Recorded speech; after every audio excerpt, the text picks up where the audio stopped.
بابا یہ بتائیے اس زمین پر سب سے بڑا کیا ہے؟ تو باپ نے کہا میرے لال سب سے بڑا اس دنیا میں اگر کچھ ہے تو وہ یہ جنگل ہے جس میں میں تجھے سیر کے لیے لے کر آیا ہوں، یہ بہت بڑا ہے، میں تجھے یہاں سیر کے لیے لایا ہوں۔ بچے کی عقل کے مطابق جواب دیا، بچہ کھیلتا رہا، پھر گھوم پھر کے آیا اور آ کے کہنے لگا بابا کیا اس جنگل سے بھی بڑا کچھ ہے؟ تو کہنے لگا ہاں، جس زمین پہ یہ جنگل ہے نا وہ اس سے بھی بڑا ہے، جس پر اللہ نے اسے بنایا ہے یہ زمین اس سے بھی بڑی۔ تو بچے نے پھر کھیل کود کیا اور اس کے بعد پھر گود میں آ کے بیٹھا، اور جب تھک جاتا تھا تو آ کر سوال کرتا تھا۔ تو ایک مرتبہ پھر سوال کیا، بابا جواب بتائیے کیا کہ اس زمین سے بھی بڑا کچھ ہے؟ تو بیٹے کو باپ نے سمجھانے کے لیے کہا ہاں، یہ آسمان جس کے نیچے یہ زمین ہے، یہ آسمان اس زمین سے بھی بڑا ہے۔ اب رات ہو گئی اور اس کے بعد بیٹے کو باپ نے کاندھے پہ بٹھایا اور چلنے لگا واپس۔ تو بیٹے نے کہا بابا کیا اس زمین اور آسمان سے بھی بڑا کچھ ہے؟ تو ایک مرتبہ کہا ہاں، تیرے باپ کا گناہ اس زمین آسمان سے بھی بڑا ہے۔ یعنی گناہ کرنے والا بھی جانتا ہے کہ میں نے کیا کیا۔ اس نے کہا ہاں، سب سے بڑا جنگل ہے، جنگل سے بڑی زمین ہے، اور زمین سے بڑا یہ آسمان ہے، لیکن آسمان سے بھی زیادہ، زمین سے بھی بڑا، جنگل سے بھی بڑا اگر کچھ ہے نا تو تیرے باپ کا گناہ ہے۔ سن لیا۔ ایک مرتبہ کہا بس مجھے جلدی سے گھر چھوڑ دیں، میرے گھر واپس چھوڑ دیں۔ شاید بیٹے نے خیال کیا ہو کہ میں گناہگار کی اولاد ہوں، تو بس بابا مجھے گھر چھوڑ دو، اور وہ لے کر اسے چلنے لگا۔ جب باپ نے اعتراف کیا اپنے گناہ کا، تو یہ بالکل ایسے ہے جیسے آپ کسی کلاس روم میں جائیں اور وہاں استاد آپ کو سوالات دے، سوال کا جواب آپ کی سمجھ میں آیا، آپ نے لکھ دیا، لیکن 3 گھنٹے کمرے امتحان میں بیٹھے ہیں آپ۔ اگر آپ کی سمجھ میں آیا کہ میں نے غلط جواب لکھا ہے تو اسے کاٹیے اور دوبارہ سے سوال کا جواب لکھ دیجئے۔ ہو سکتا ہے رائٹنگ کے کچھ مارکس کٹ جائیں، لیکن پاس ہونے سے آپ کو کوئی نہیں روک سکتا ہے۔ تو یہ جو گناہ پر استغفار ہے یہ بالکل ایسا ہے جیسے ربڑ آپ کے سوال کو مٹاتی ہے، یہ آپ کے گناہ کو مٹا دیا کرتا ہے۔ استغفار آپ کے گناہ کو مٹا دیا کرتا ہے۔ تو پروردگار قرآن مجید میں حکم دیتا ہے اذا جاء نصر اللہ والفتح ورأیت الناس يدخلون فی دین اللہ افواجا فسبح بحمد ربک واستغفرہ انہ کان توابا۔ کس سے کہہ رہا ہے پروردگار؟ اپنے حبیب سے کہہ رہا ہے۔ کیا کہہ رہا ہے کہ اے حبیب، اے طٰہٰ، اے یاسین، اے کملی والے، میں نے تجھے عزت بھی عطا کی اور میں نے تجھے طاقت بھی عطا کی، نصرت عطا کی، کامیابی عطا کی۔ تو اکیلا تھا، کوئی نہیں تھا تیرا ساتھ دینے والا۔ آج لوگ قبیلوں در قبیل، یعنی قوم در قوم لوگ تیرے گروپ میں شامل ہو گئے، ملک تیرے تجھ پر ایمان لے آئے اور تیرے ساتھ ہو گئے۔ آج لاکھوں لوگ تیرے ساتھ ہیں۔ اس بات پر غرور نہیں کرنا کہ لوگ اتنے تیرے ساتھ ہو گئے ہیں۔ کس سے کہہ رہا ہے؟ اللہ جس کے صدقے میں کائنات کو بنایا ہے۔ رہیے گا تھوڑی دیر میرے ساتھ۔ اللہ کہہ رہا ہے، غرور نہیں، تکبر نہیں۔ تو مجلس کا عنوان تکبر، غرور ہے، اس میں انسان کو مبتلا نہیں ہونا چاہیے۔ میں عزاداروں سے بھی کہوں گا کہ مجلس پڑھ رہے ہیں، غرور میں مبتلا نہ ہونا کہ مجھ سے اچھی کوئی نہیں پڑھتا، کوئی مجھ سے اچھا نوحہ نہیں پڑھتا ہے، کوئی مجھ سے اچھا ماتمی نہیں ہے، بلکہ سر جھکا کر انسان اس دنیا میں گزارا کرے۔ ہم جس مولا کے ماننے والے ہیں، اس نے خیبر فتح کیا، بدر فتح کی، احد فتح کی، بڑے بڑے پہلوانوں کو مارا، لیکن کبھی غرور سے سر نہیں اٹھایا۔ حالانکہ اس کے ماننے والے جتنا غرور کرے کم ہے کہ ہمارا پیر علی ہے۔ ہمارا سر نیچے نہیں ہوتا ہے، ہماری گردن نیچے نہیں آتی ہے۔ کیوں؟ اس بات پہ فخر کرتے ہیں کہ علی ہمارا مولا ہے، علی مولا ہمارے پیر ہیں، لیکن مولا نے کبھی سر نہیں اٹھایا، ہمیشہ سر جھکا کے چلتے رہے۔ حد ہو گئی۔ فتح مکہ پر رسول نے کاندھوں پہ بلند کر دیا، لیکن علی مولا نے آج جتنا غرور کرے علی کم ہے کہ اس کے شانوں پہ کھڑا ہے جس کے پیروں تلے آسمان رہتا ہے۔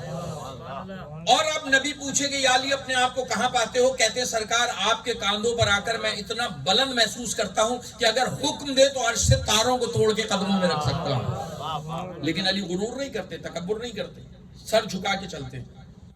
حد ہو گئی۔ یہاں سے فارغ ہو کے غدیر کے میدان میں آئے اور دونوں ہاتھوں پہ اٹھا کے مولا بھی بتا دیا، من کن تو مولا ہو فاحز علی مولا۔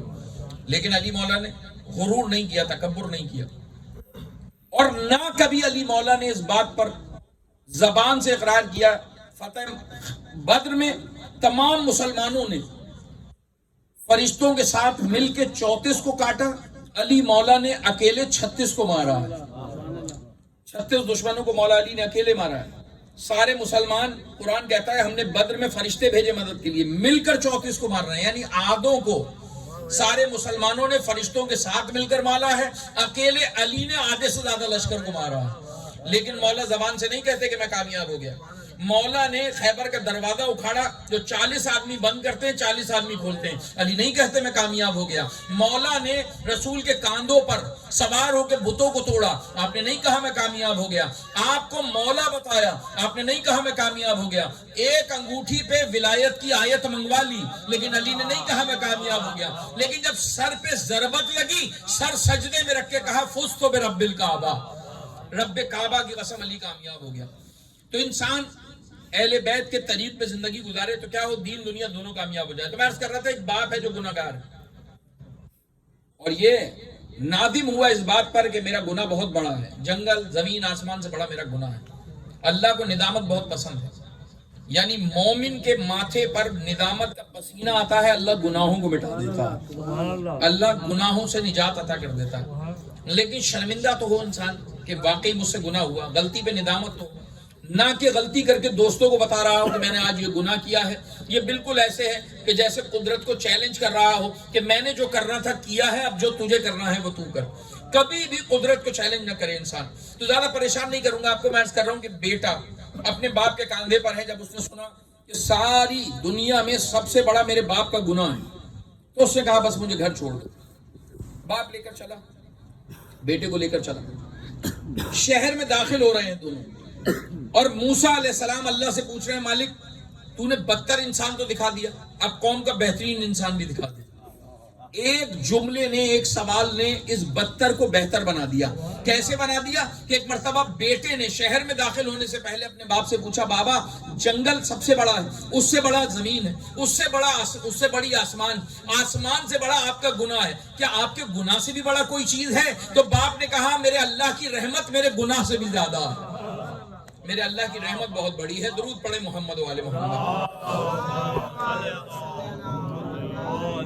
بس اقرار کرنا تھا، پروردگار عالم نے سارے گناہوں کو مٹا کر موسیٰ سے کہا اب یہ جو انسان آ رہا ہے نا، میری نگاہوں میں یہ سب سے بہترین انسان ہے۔ تو انسان لمحے میں بدتر بھی ہے اور لمحے میں بہترین بھی ہے، یعنی اہل بیت کو مانے تو اس سے بہتر کوئی نہیں، اور اگر یہ اہل بیت کے بغض میں ان کے خلاف ہو جائے تو اس سے بدتر کوئی نہیں ہے۔ اسی طرح کوئی قرآن کو ماننے والا ہو، قرآن کی تعظیم کرنے والا ہو تو اس سے بہتر کوئی نہیں ہے، اور اگر کوئی قرآن کو نظر آتش کرنے والا ہو جیسے آپ دیکھتے ہیں کافروں کو، تو ان سے بدتر کوئی نہیں ہے۔ ورنہ نہ تو رسول اللہ نے کسی کافر کو مارنے کی اجازت دی، نہ کسی یہودی پہ ہاتھ اٹھانے کا حکم دیا۔ پڑوس میں جو بھی رہتا ہو آپ کو اس کا خیال رکھنا ہے، نبی کی حدیث ہے۔ اور جب پوچھا گیا پڑوس کتنا ہے، کہا کم سے کم 40 دروازے تمہارا پڑوس بنتے ہیں، یعنی نبی چاہتے ہیں کہ امن ہی امن ہو زمانے میں، لیکن لوگوں نے پہچانا نہیں۔ چلیے آپ کی زحمت تمام کرتا ہوں، قرآن مجید فرقان حمید نے نبی سے کہا، ہمارے نبی سے کہا کہ غرور نہ کیجیے گا، لبوں پہ استغفار رہے۔ اب لوگ پوچھتے ہیں کہ یہ مجلس ماتم کیا ہے، یہ کیا سوا 2 مہینے کالے کپڑے پہن کر اشک بہاتے رہتے ہیں؟ تو دیکھیے اشک بہانے کا کوئی فائدہ ہے یا نہیں ہے؟ سوال ہے آپ سے، اشک جو بہائے جاتے ہیں اس کا کوئی فائدہ ہے یا نہیں ہے؟ اب تاریخ پڑھ کے دیکھ لیجئے، چند لمحوں میں میرے ساتھ رہیں گے تو میں تاریخ آپ کے حوالے کروں گا، اور پھر اجازت ہے آپ علم بلند کیجئے گا۔ درود پڑھیں محمد و آل محمد۔ دیکھیے اللہ کو ندامت کے آنسو بڑے پسند، لیکن میں نے عرض کیا تھا غرور نہیں کیجئے گا، مجلس کا ٹاپک ہے غرور نہ ہو۔ حضرت یوسف علیہ السلام، آپ جانتے ہیں ان سے حسین اللہ نے کسی کو نہیں بنایا، قرآن نے حسین کہا ہے۔ جب حسین ہے یوسف جنہیں اللہ حسین کہہ رہا ہو، تو اگر وہ اپنے حسن میں غرور کریں تو جتنا کرے کم ہے، کہ اللہ قرآن میں مثال دے رہا ہے، ہم تمہیں ایسا قصص سنا رہے ہیں، اور سب سے حسین ہم نے یوسف کو بنایا۔ مالک کتنا حسین ہے یوسف، اتنا حسین ہے یوسف کہ لوگ حسن یوسف کو شاعری میں نظم کرتے ہیں۔ آج تک سالوں ہو گئے، 1400 برس گزر گئے قرآن کو آئے ہوئے، اس سے کتنا پرانا زمانہ حضرت یوسف کا ہے، لیکن آج تک مثال دی جاتی ہے کوئی حسین سامنے آئے یا نبی یوسف کے حسن کی۔ تو یوسف ایک دن آئینہ دیکھ رہے تھے۔ یہ نبیوں کے واقعات، یہ مجالس رسم نہیں ہے کہ سنیں اور چلے جائیں، یہ سن کر بدل جائیں تو زیادہ بہتر ہے۔ یوسف علیہ السلام آئینہ دیکھ رہے ہیں، ہم بھی آئینہ دیکھتے ہیں، آپ بھی آئینہ دیکھتے ہیں۔ یوسف نے آئینہ دیکھتے ہوئے کہا کہ اگر میں بکوں میری کتنی قیمت لگے گی، یعنی میرے جیسا حسین کوئی نہیں، اگر بازار میں میرا سودا لگے تو مجھے کتنے میں خریدا جائے گا؟ یوسف علیہ السلام نے آئینے میں دیکھ کر خود سے کہا ہے, کسی اور سے نہیں کہا. پروردگار کہے گا یوسف تم عام بندے نہیں ہو, تم نبی ہو, اور ہم نبیوں کو کسی مقام پہ دیکھنا چاہتے ہیں. عام بندہ یہ بات کرتا تو ٹھیک تھا, آپ کے منہ سے یہ بات اچھی نہیں, یہ ترک اولا کیا, آپ نے نہیں کہنا, یہ بات نہیں کرنی چاہیے تھی. اب آپ نے جب یہ بات کر دی تو آپ کو بدلہ دینا پڑے گا. مالک کیا بدلہ دینا پڑے گا؟ کیا کہا کہ اگر سودا ہو میرا تو میں کتنے میں بکوں گا, اگر مجھے بولی لگے تو کتنے میں خریدے جائے گا. تو یوسف اگر تجھے اس بات پر جو تم نے کہا, اس بات پر اگر میں تمہیں کھوٹے سکوں میں نہ بکواؤں تو مجھے خدا نہ کہنا. کچھ عرض کر رہا ہوں آپ سے, غرور رہا ہوں, تکبر رہا ہوں کسی بھی بات پر, اب تمہیں کھوٹے سکوں میں بکواؤں گا. یوسف پشیمان ہے اس بات پر, مجھے نہیں کہنا چاہیے تھی یہ بات. پروردگار عالم کہہ چکا, فیصلہ ہو گیا کہ آپ اس کا بدلہ دینا پڑے گا. پھر آپ نے سنا یوسف علیہ السلام نے خواب دیکھا, مجھے 11 سورج اور ستارے, چاند سورج اور 11 ستارے سجدہ کر رہے ہیں. قرآن ہے قرآن. آج آپ علم کو چومیں تو لوگ بدعت کا فتویٰ دیتے ہیں, کوئی فتویٰ دے حضرت یوسف کو ستارے سورج اور چاند سجدہ کر رہے ہیں. یوسف خدا نہیں ہے, توجہ فرمائیں گے آپ. تو یوسف کو سجدہ کر رہے ہیں, تو آپ نے آ کر بابا کو خواب بتایا, یا ابت انی رأیت, میں نے خواب دیکھا ہے بابا, سورج چاند اور 11 ستارے مجھے سجدہ کر رہے ہیں. تو باپ نے کہا یہ بات بھائیوں کو نہیں بتانا. کہا کیوں؟ کہا اللہ تمہیں کوئی مرتبہ دینا چاہتا ہے, اگر یہ بھائیوں نے سنا وہ بھی حسد میں مبتلا ہو جائیں گے, بھائیوں کو یہ بات نہیں بتانا. میں اپنی منزل کے قریب آ گیا, اگر آپ نے توجہ کی تو بات مکمل ہو جائے گی. حضرت یوسف علیہ السلام نے بات نہیں بتائی بھائیوں کو, لیکن گھر میں سوتیلی ماں تھی, اس نے بیٹوں میں یہ بات بیان کر کے بھائیوں میں حسد پیدا کر دیا. حسد پیدا ہوا تو دیکھیے مستور گھر میں عورت, یہ چاہے تو انسان میں وفا کا بیج بو دے, یہ چاہے تو انسان میں حسد کا بیج بو دے.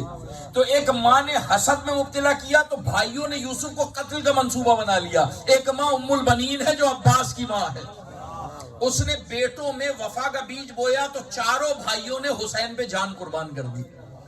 یہ بھائی ایسے کہ جو جان, اور پھر یوسف نے کہا, جناب سلیمان قندوزی اہل سنت کے بہت بڑے عالم, انہوں نے لکھا کاش یعقوب کے بیٹے علی کے بیٹے عباس جیسے ہو جاتے. یعنی نبی کے بیٹے ہیں مگر علی کے بیٹے عباس جیسے نہیں ہیں. حسن حسین کی بات نہیں ہو رہی ہے, عباس جیسے بھی نہیں ہے. درود پڑھے محمد و آل محمد. نہیں تھک کر نہیں, بابا بلند آ رہے صلی اللہ. ابھی تو محرم شروع ہوا ہے, ابھی تو آپ نے 2.25 مہینے غم کرنا ہے. جزاک اللہ, صلی اللہ محمد. بس احمد تمام جناب یوسف علیہ السلام کو بھائیوں میں کیونکہ حسد پیدا ہوا تو اپنے بابا سے بہانہ بنایا کہ ہم اسے سیر کے لیے لے جا رہے ہیں, اور پھر لے آئے کنویں پر, اور کنویں پر بھائیوں نے بھائی کو مارنے کی کوشش کی تو ایک بھائی نے جان بچا لی کہ نہیں قتل نہیں ہونے دیں گے. پھر سب نے کہا چلو قتل نہیں کرتے ہیں تو ایسا کرتے ہیں اسے کنویں میں ڈال دیتے ہیں, یہ پانی نہیں ہے اس کنویں میں. اس کنویں میں یوسف علیہ السلام کو گرا دیا گیا. اور پھر جب یوسف علیہ السلام کو گرایا گیا تو اس لیے کہ کوئی قافلہ آئے گا, وہ جب ڈول ڈالے گا تو یوسف اوپر آ جائیں گے, جان بچ جائے گی لیکن باپ سے دور ہو جائے گا. یوسف علیہ السلام اللہ کی مہربانی سے کنویں میں محفوظ رہے. آنے والے قافلے نے ڈول ڈالا, یوسف نے ڈول پکڑا جبرائیل کے بتانے سے اور اوپر آ گئے. اور جب اوپر آ گئے تو قافلے والوں نے جناب یوسف کو برآمد کیا ہے تو وہ کہنے لگے ایسا حسین نہیں دیکھا, اب ہم اسے بازار میں جا کے بیچیں گے.